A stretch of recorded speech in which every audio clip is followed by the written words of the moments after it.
ഏകദൈവത്തിൻ്റെ അതിപരിശുദ്ധ നാമം വാഴ്ത്തപ്പെടുമാറാകട്ടെ. കർത്താവിൽ പ്രിയ വിശ്വാസികളുടെ സമൂഹമേ കുഞ്ഞുങ്ങളെ, നിങ്ങൾക്ക് എവർക്കും ഉയർത്തെഴുന്നേറ്റ് വീണ്ടും വരുമെന്ന് അരുളിച്ചെയ്ത് സ്വർഗാരോഹണം ചെയ്ത കർത്താവായ യേശു ക്രിസ്തുവിന്റെ നാമത്തിൽ വളരെ സ്നേഹത്തോടെ വിനയത്തോടെ പ്രഭാതവചനത്തിലേക്ക് സ്വാഗതം ചെയ്യുന്നു. ഇന്നത്തെ ദിവസത്തിൻ്റെ പ്രത്യേകത എന്ന് പറയുന്നത് ഈ മാസത്തിലെ ഒന്നാമത്തെ ദിവസം ജൂൺ 1, 2026. കുട്ടികൾ സ്കൂളിലേക്ക് പുതിയ വർഷത്തിൻ്റെ ഒന്നാമത്തെ ദിവസം എത്തുന്ന ദിവസം. പെന്തക്കോസ്തിക്ക് ശേഷം 8ാമത്തെ ദിവസമാണെന്ന്. ഈ വർഷത്തിലെ 152ാമത്തെ ദിവസവും ആണ്. ഇന്ന് 523ാമത്തെ എപ്പിസോഡ് പബ്ലിഷ് ചെയ്യുന്നതിനായിട്ട് ദൈവത്തിൽ ശരണപ്പെടുന്നു. ഇന്നത്തെ ധ്യാന വിഷയം: പ്രത്യാശയോടെ കടന്നുപോയ ഇടയശ്രേഷ്ഠന്മാർ എവിടെയാണ് പാർക്കുന്നത്? പ്രത്യാശയോടെ കടന്നുപോയ ഇടയശ്രേഷ്ഠന്മാർ എവിടെയാണ് പാർക്കുന്നത്? ഈ വിഷയത്തിലേക്ക് കടന്നു പോകുന്നതിന് മുമ്പ് തന്നെ ആദ്യമായി സ്കൂളിലേക്ക് പോകുന്ന എല്ലാ കുട്ടികളും വീട്ടിൽ കുടുംബസമേതം ഒരിക്കൽ എല്ലാവരും കൂടി ചേർന്ന് ഈ അധ്യയന വർഷത്തിൻ്റെ ആരംഭത്തിൽ ആ കുട്ടിക്ക് ശക്തിയും ബുദ്ധിയും ദൈവം പ്രദാനം ചെയ്യുന്നതിന് വേണ്ടിയിട്ട് ഒന്നിച്ച് ഇരുന്ന് പ്രാർത്ഥിച്ചതിന് ശേഷം മാതാപിതാക്കൾ, പ്രായമുള്ളവർ ആ കുട്ടിയെ അനുഗ്രഹിച്ചു വേണം സ്കൂളിലേക്ക് അയക്കാൻ എന്ന് മാത്രം ഈ അവസരത്തിൽ പറഞ്ഞുകൊണ്ട് ഞാൻ എൻ്റെ വിഷയത്തിലേക്ക് കിടക്കട്ടെ. ക്രൈസ്തവ വിശ്വാസികൾ മരണത്തെ തങ്ങളുടെ സ്വർഗീയ ഭവനത്തിലേക്കുള്ള പ്രവേശനമായി കാണുന്നു. സ്വർഗീയ രാജ്യത്തിലേക്കുള്ള പ്രവേശനത്തിന് കാംക്ഷിക്കുന്നവർ മാനസികമായി ഒരുക്കത്തിന് തയ്യാറാവണം. വിശുദ്ധ ജീവിതം നയിച്ച് ജീവിതം ക്രമീകരിക്കണം. അമേരിക്കയിൽ നടന്ന ഒരു സംഭവകഥ ഉദാഹരണമായി ഇവിടെ പറയട്ടെ. അവിടെ അടിമക്കച്ചവടം നടന്നിരുന്ന കാലത്ത് ഒരു ഉടമയ്ക്ക് ഭക്തനായ ഒരു അടിമയുണ്ടായിരുന്നു. യജമാനൻ മരണപ്പെട്ടു, അദ്ദേഹം സ്വർഗത്തിൽ പോയി എന്ന് മറ്റുള്ളവർ അടിമകളോട് പറഞ്ഞു. അടിമ നിഷേധാർത്ഥത്തിൽ തലകുലുക്കിയിട്ട് ഉറപ്പോടെ പറഞ്ഞു, യജമാനൻ സ്വർഗത്തിൽ പോയിട്ടില്ല. അതെന്തുകൊണ്ടാണെന്ന് മറ്റുള്ളവർ ആരാഞ്ഞു. യജമാനൻ തെക്കോട്ടോ വടക്കോട്ടോ യാത്ര ചെയ്യുമ്പോൾ ദീർഘദിവസങ്ങൾ അതിനെക്കുറിച്ച് സംസാരിക്കുകയും ഒരുങ്ങുകയും ചെയ്യുന്നത് ഞാൻ കണ്ടിട്ടുണ്ട്. എന്നാൽ അദ്ദേഹം പോയി എന്ന് നിങ്ങൾ പറഞ്ഞ സ്ഥലത്തെ പറ്റി സംസാരിക്കുന്നതായോ യാത്രയ്ക്ക് ഒരുങ്ങുന്നതായോ ഞാൻ കണ്ടിട്ടില്ല. ഇത് തന്നെയല്ലേ നമ്മുടെ അവസ്ഥ? ബുദ്ധിയുള്ള 5 കന്യകമാരെ കുറിച്ച് നാഥൻ നമ്മെ പഠിപ്പിച്ചത് ഇത് തന്നെയല്ലേ എന്ന് നാം ഒന്ന് ചിന്തിക്കേണ്ടതുണ്ട്. കർത്താവിൽ പ്രിയ ശിഷ്യനായ പത്രോസ് അവസാനമായി പറഞ്ഞത്, എൻ്റെ ശരീരമാകുന്ന കൂടാരം പൊളിഞ്ഞു പോകുവാൻ അടുത്തിരിക്കുന്നു എന്നാണ്. 2 പത്രോസ് 1:13 ഇത് എടുത്തു പറഞ്ഞിട്ടുണ്ട്.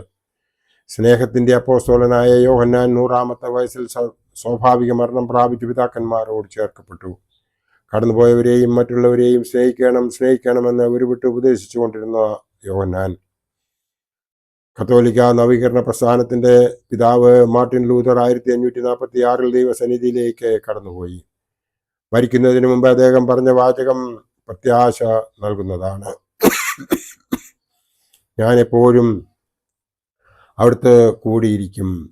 അവിടുത്തെ കൈകളിൽ നിന്ന് ആർക്കും ഒരു വിധത്തിലും എന്നെ പിടിച്ച് പറിക്കുവാൻ സാധ്യമല്ല. അത് ഞാൻ വിശ്വസിക്കുന്നു എന്നാണ് അദ്ദേഹം പറഞ്ഞത്.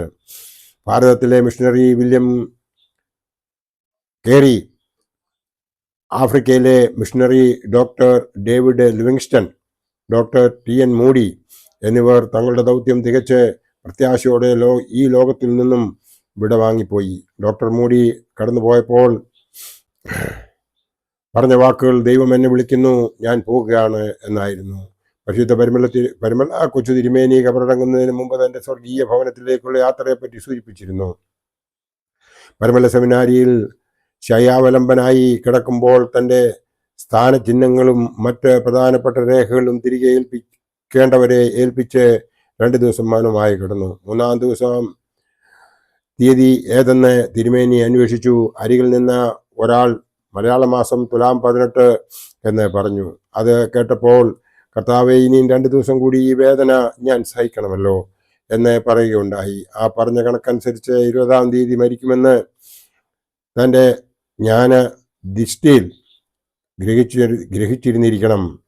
തുലാം 20ാം തീയതി കന്തിലാ ശുശ്രൂഷ തിരുമേനി കൈക്കൊണ്ടു. അപ്പോൾ തന്നെ വിശുദ്ധ കുർബാനയും സ്വീകരിച്ചു. അന്ന് പാതിരായിക്കടുത്ത് സമയം തിരുമേനി നേരിയ സ്വരത്തിൽ എൻ്റെ ദൈവമേ എന്ന് വിളിച്ചുകൊണ്ട് പ്രാണനെ വിട്ടു.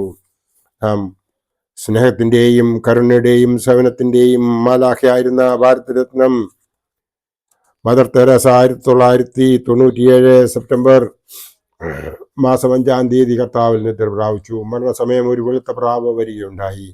13-ാം തീയതി രാവിലെ രാഷ്ട്രീയ തലവന്മാരുടെയും ജനസഞ്ചയനത്തിൻ്റെയും സാന്നിധ്യത്തിൽ കൽക്കട്ടയിലെ മദർ ഹൗസിൽ മൃതശരീരം സംസ്കരിക്കപ്പെട്ടു.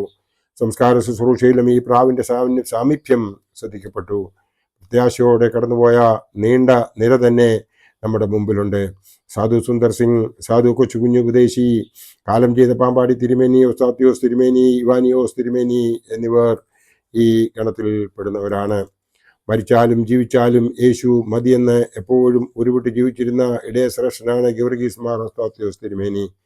തൻ്റെ അവസാന ജന്മദിനത്തോടനുബന്ധിച്ച് നടന്ന സ്തോത്ര കൂട്ടായ്മയിൽ സമയമാമരത്തിൽ ഞാൻ സ്വർഗയാത്ര ചെയ്യുന്നുവെന്ന ഗാനം സദസ്സിനെ കൊണ്ട് പാടിപ്പിച്ചു. അദ്ദേഹം സ്ഥിരമായി പ്രാർത്ഥനയിൽ ചൊല്ലുന്ന 43-ാം സങ്കീർത്തനത്തിലെ എൻ്റെ ദൈവത്തിൻ്റെ പീഠത്തിലേക്ക്, എൻ്റെ പരമാനന്ദമായ ആനന്ദ ദൈവത്തിങ്കിലേക്ക് ചെല്ലും. ദൈവമേ, എൻ്റെ ദൈവമേ, കിന്നരം കൊണ്ട് ഞാൻ നിന്നെ സ്തുതിക്കും എന്ന വാക്യവും സദസ്സിനെ കൊണ്ട് പറയിപ്പിച്ചു. ദരിദ്ര ലോകത്തിൽ ധനവാനായിരിക്കുന്നത് പാവമാണെന്ന ലോകത്തിന് ജീവിത സന്ദേശം നൽകിയ ആ പിതാവ് 2012 ഫെബ്രുവരി മാസം 16-ാം തീയതി കർത്താവിൻ്റെ സന്നിധിയിലേക്ക് യാത്രയായി എന്ന് നമുക്ക് എവർക്കും അറിയാം. സാധു കൊച്ചുകുഞ്ഞു ഉപദേശി 1121 വൃശ്ചികം 15-ാം തീയതി വെള്ളിയാഴ്ച മൂകത തളം കെട്ടിയ നിമിഷങ്ങളിൽ നേരിയ സ്വരത്തിൽ ചോദിച്ചു, ഇതാണോ മരണം? മരിക്കുന്നില്ല, ഞാൻ വിശ്രമിക്കട്ടെ. അദ്ദേഹം നിത്യവിശ്രമത്തിലേക്ക് പ്രവേശിക്കുകയായിരുന്നു. ഇടയാറന്മുള സന്തോം മർത്തോമ പള്ളി സെമിത്തേരിയിൽ ആർഭാടകരഹിതമായ ഒരു കല്ലറയിൽ സാധുവിൻ്റെ മൃതദേഹം സംസ്കരിച്ചു. സാധുവിൻ്റെ നിർദ്ദേശപ്രകാരം അവിടെ കുറിച്ചുവെച്ച വാക്കുകൾ ഇങ്ങനെയാണ്: ഇടയാറന്മുള മൂത്താമ്പാക്കൽ സാധു കൊച്ചുകുഞ്ഞ് ഉപദേശിയുടെ മൺകൂടാരം. ആത്മാവ് നക്ഷത്ര ഗോളങ്ങൾക്കപ്പുറം പോയിരിക്കുന്നു. എൻ്റെ കർത്താവിൻ്റെ വരവിൽ ദിവ്യ കൂടിക്കാഴ്ചയിൽ എല്ലാവരുമായി കണ്ടുകൊള്ളാം എന്ന് അവിടെ എഴുതി വെപ്പിച്ചു. അമേരിക്കൻ പ്രസിഡന്റ് എബ്രഹാം ലിങ്കൻ വെടിയേറ്റ് മരിക്കുമ്പോൾ ഒരു ആരാധകൻ ഇങ്ങനെ പറഞ്ഞു: ഇന്നലെ വരെ അദ്ദേഹം നമ്മുടെ സ്വന്തമായിരുന്നു, അമേരിക്കയുടെ വകയായിരുന്നു. ഇന്നതാ അദ്ദേഹം സർവ്വലോകത്തിൻ്റെയും വകയായിരിക്കുന്നു. സർവ്വയുഗത്തിലും അദ്ദേഹം സ്മരിക്കപ്പെടും. കർത്താവിൽ മരിക്കുന്ന വിശുദ്ധന്മാർ തങ്ങളുടെ പ്രയത്നങ്ങളിൽ നിന്നും വിശ്രമിക്കേണ്ടതാകുന്നുവെന്ന് കർത്താവ് അരുളി ചെയ്തതാണ്. എല്ലാ വിശുദ്ധരും ഒരുപോലെ സംസാരിക്കുന്ന ഒരു വാക്യമാണ്: ഞങ്ങൾ ഭൂമിയിൽ അന്യരും പരദേശികളുമാണ്. യാക്കോബിന്റെ വാർദ്ധക്യത്തിലെ സംബന്ധിച്ച് മിസ്രയീം രാജാവ് അന്വേഷിച്ചപ്പോൾ അദ്ദേഹം പറഞ്ഞത്, എൻ്റെ പരദേശ പ്രയാണത്തിൻ്റെ കാലം 130 സംവത്സരമായിരിക്കുന്നു. എൻ്റെ ആയുഷ്കാലം ചുരുക്കവും കഷ്ടവുമുള്ളതത്രേ. എൻ്റെ പിതാക്കന്മാരുടെ പരദേശ പ്രയാണമായ ആയുഷ്കാലത്തോളവും എത്തിയിട്ടുമില്ല. തൻ്റെ ആയുസിൻ്റെ ഗൃഹസ്ഥതയെ സംബന്ധിച്ചുള്ള ബോധ്യം കൊണ്ട് പറഞ്ഞത് മാത്രമല്ല, പ്രായം വളരെ കടന്നിരിക്കുന്ന പിതാക്കന്മാരെയും പരദേശവാസിയായി കണ്ടു. മരണശേഷവും താൻ ഏറെ നല്ല ഒരു ലോകത്ത് ജീവിക്കുമെന്ന പ്രത്യാശാ നിർണയം മൂലം പറഞ്ഞതാണിത്. പരലോക ജീവിതത്തെ പറ്റി പൂർവികരുടെ പ്രസ്താവന വളരെ പ്രത്യാശയുള്ളതാണ്. വേദപുസ്തകത്തിലെ പല ദൈവദാസന്മാരും ഈ ആയുസ് വിട്ടുപിരിയുന്ന സമയത്ത് തങ്ങളുടെ പിതാക്കന്മാരോട് ചേർന്നുവെന്ന് പറയുന്നു. ന്യായാധിപന്മാർ 2:10 അത് പറയുന്നുണ്ട്.